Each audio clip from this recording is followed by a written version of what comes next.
Yo, everyone! Today's menu isn't some tabloid gossip. It's a courtroom-level spicy main dish. Hold on to your phone because this story is hotter than a frying pan of spring rolls. I'm taking you deep into the mind of Cassie, aka Cassandra Ventura, the ex-girlfriend of Sean Diddy Combs, through her 100% real testimony in a New York courtroom, May 2025. This isn't hearsay, and it's not a TikTok conspiracy. This is verified tea straight from BBC, CNN, and a basket of legit sources. Cassie didn't hold back. She told it all. 11 years of mental captivity, parties you wouldn't want to be invited to, and control so intense it felt like a real-life horror film. Psychology? Check. Movie-level script? Even more intense? Cassie described living in a mental prison where Diddy didn't just control her, he shattered her will and emotions. Heads up, this video contains sensitive content about abuse and psychological trauma, not for the faint-hearted, but it's also a chance to understand the victim mindset and how people survive in the shadows no one sees.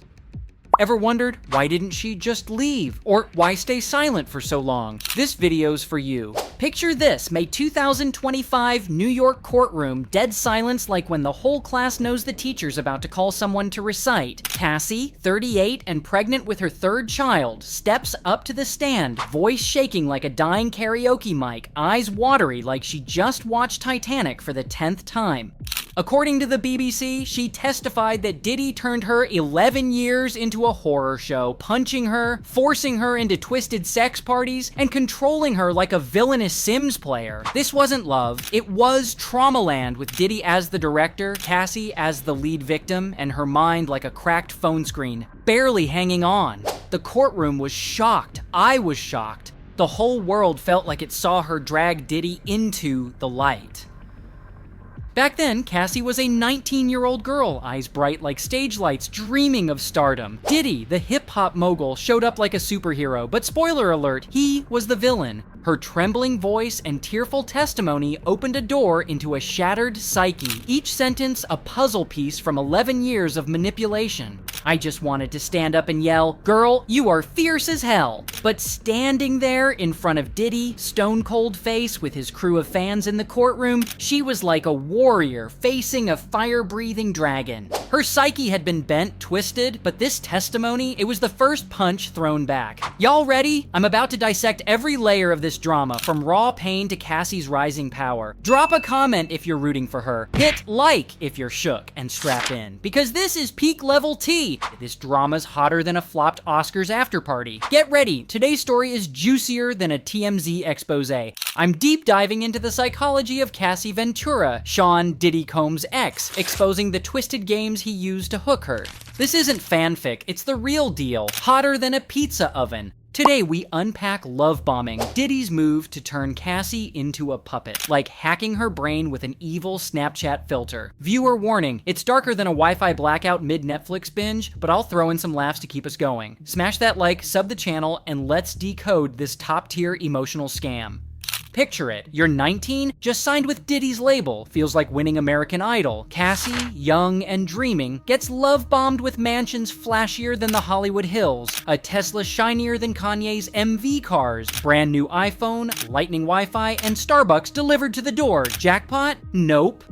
According to her testimony, those weren't gifts, they were psychological chains. Like your mom letting you borrow her AirPods but snatching them back if you don't clean your room, except creepier than any HBO horror flick. Psychology calls love bombing a manipulation tactic, like your crush spamming "I love you," then boom, he's pulling the strings like a Fortnite pro. Diddy covered everything, Gucci dresses, lattes, but yanked them back to punish her, like canceling Netflix because you binge-watched past bedtime. Cassie thought it was love, but it was mental hacking. She was programmed to obey, like a Roomba on command, and she testified he controlled appearance, career, everything. Like tweaking a sim, hair had to be curly, outfits rodeo drive ready, and every move pre-approved, like posting a Snapchat story. Her brain? An iPhone at 1% forced to keep running. Yes, Mr. Diddy. I wanted to jump in and scream, "Girl, run! Don't let Diddy hold the remote." But she was just 19, up against a hip-hop titan. She was like a kitten dropped into a lion's den, and the lion raps and gaslights. Diddy didn't love, he locked her in a mental cage, like an Among Us game where she's the crewmate and he's the imposter.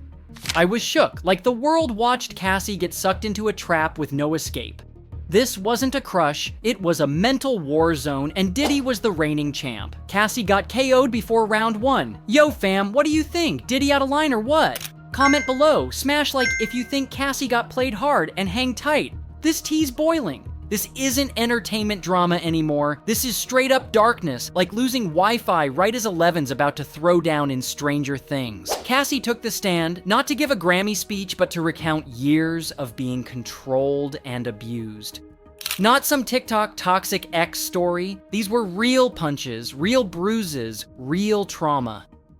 According to her testimony and BBC reports, Cassie cried while detailing being punched in the head, kicked in the face, swollen lips, black eyes, head injuries. Sound like a Street Fighter boss fight? This ain't no game. It's her real life. And her mind? Trapped in a jigsaw-style horror loop, replaying every fear. Psychologists call this deep trauma. You can dress up, smile, jam to music, but inside, you're shattered like a dropped phone. Cassie said she felt worthless, like her identity got deleted. Diddy wasn't just a singer. He was playing GTA IRL, controlling her like an NPC, smashing her self-worth into the negatives.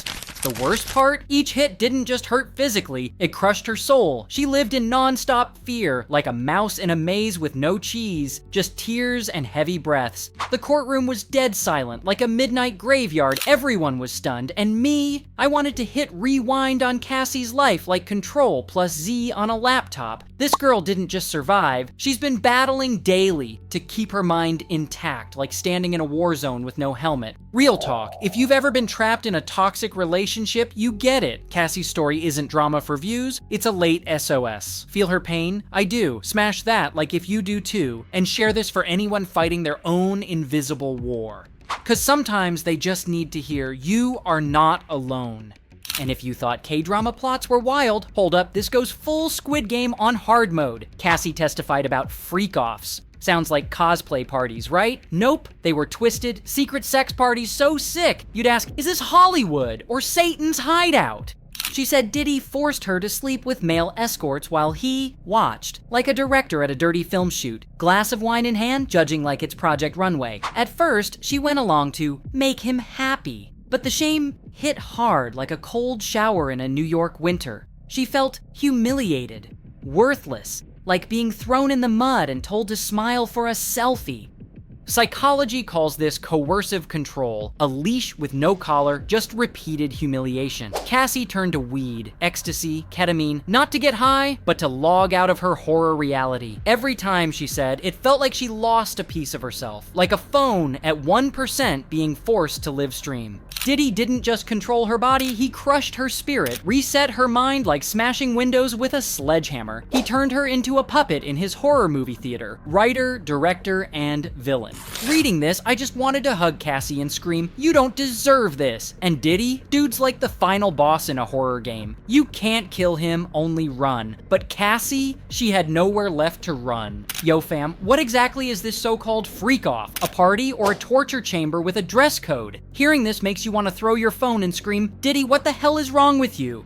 Seriously, if this is Hollywood entertainment, I'm switching back to Disney cartoons. Cassie had to turn off her emotions to survive, but now she's speaking out. And you know what? The truth is what makes empires shake. If you think Diddy's sick and Cassie's brave AF, drop a comment below the video. Smash like for anyone who dares to say no to the darkness hiding under stage lights. Watching this, you might think, why didn't Cassie just leave? Easier said than done, like uninstalling bloatware. Reality, it's more like trying to reset your iCloud without the password. This wasn't just walk away, it was a survival story with invisible chains named fear and dependency. Psychologists call it learned helplessness. When you've been beaten down so often, you stop fighting back. Like the main character in Resident Evil, every time she runs, the zombies catch her. Eventually, she just stands there, waiting for game over. Diddy wasn't just a boyfriend, he was Cassie's whole ecosystem, controlling her money, home, and career. Leaving meant losing everything, like being kicked off a server with no save point. She testified that even saying no was terrifying. She feared abuse or losing the only person she clung to. A choice between two pains: eat spicy and suffer, or starve and ache. And then there was the gaslighting. Diddy made her think she was the problem. Like when you say, "I'm sad," and he hits back with, "You're too sensitive." Classic toxic lover playbook. Over time, Cassie couldn't tell what was real or fake, what was love or fear. Her mind was a giant maze, and Diddy held the map and the key. Cassie could try to escape, but every turn led to empty promises or velvet-wrapped traps. Even when she wanted out, the chains of hope and fear dragged her back in. I bet there were nights Cassie dreamed she escaped, opened a door, walked away, only to wake up and find she was still in that prison called love. No bars, but walls thick with guilt and a warden who smiled like nothing was wrong. So Cassie stayed, not because she was weak, but because she'd been twisted to believe the shackles were hugs and the screams in her head were whispered love songs. So let me ask you, anyone still thinking, why didn't she just leave? And if you've ever loved the wrong person or been trapped in a toxic relationship, you'll get it. And if you feel Cassie's pain, hit like hard, comment "stay strong" for her, and share this so others know they are not alone. And then, Cassie didn't just walk into the courtroom, she entered like a superhero. No cape, no laser beams, but holding something even stronger. The truth. Shaking, crying, but standing tall, she looked straight at the man who broke her. Facing Diddy, cold as the ice in your mojito, Cassie spoke. And every word was a sword slashing through the darkness she once lived in. According to BBC, she laid out the abuse in detail. The violence, the control, the freak-offs. This wasn't hearsay, it was testimony. And psychologically, testifying is a reclaiming of power. Like snatching the mic from a bully and declaring on life's main stage, "My turn to talk." Every sentence was a punch at her past, her trauma, her fears, but telling it also meant reliving it. Like a horror film rerun with no skip intro button, she might be fighting PTSD, anxiety, flashbacks, but standing there, pregnant and brave, she declared, "I'm not staying silent anymore." That was the moment Cassie shattered the invisible cage Diddy built around her. Her mind was no longer a victim. She was no longer a puppet. She was the storyteller now, rewriting her narrative in her own voice. I literally wanted to stand up and clap like that scene where Wonder Woman charges in with her shield. Girl, you're a legend. And the best part, her husband, Alex Fine, wasn't just cheering, he was her full-on support squad, like Captain America clapping for Iron Woman. Diddy might have broken her wings, but today, Cassie's flying back, stronger, louder, and not afraid of the spotlight. Fam, if you think Cassie is badass, strong, and totally deserves support, smash that like, drop a comment to cheer her on. Because this time she's not fighting alone. So where's Cassie's mind now? Testifying is step one, but healing from trauma? That's like running a marathon barefoot on gravel. Psychologists say she may be dealing with post-traumatic stress, flashbacks, nightmares, trust issues, like using a shattered phone screen and still trying to text. Reports say she's surrounded by family, by her husband, her emotional support squad like a game team giving buffs. Her mind? Like a phoenix, scarred, burned, but growing wings again. There'll be tough days, like lag mid-free fire match, but she's already landed a truth punch to Diddy's face. Bet on it! She's gonna level up like a final boss unlocking her next form.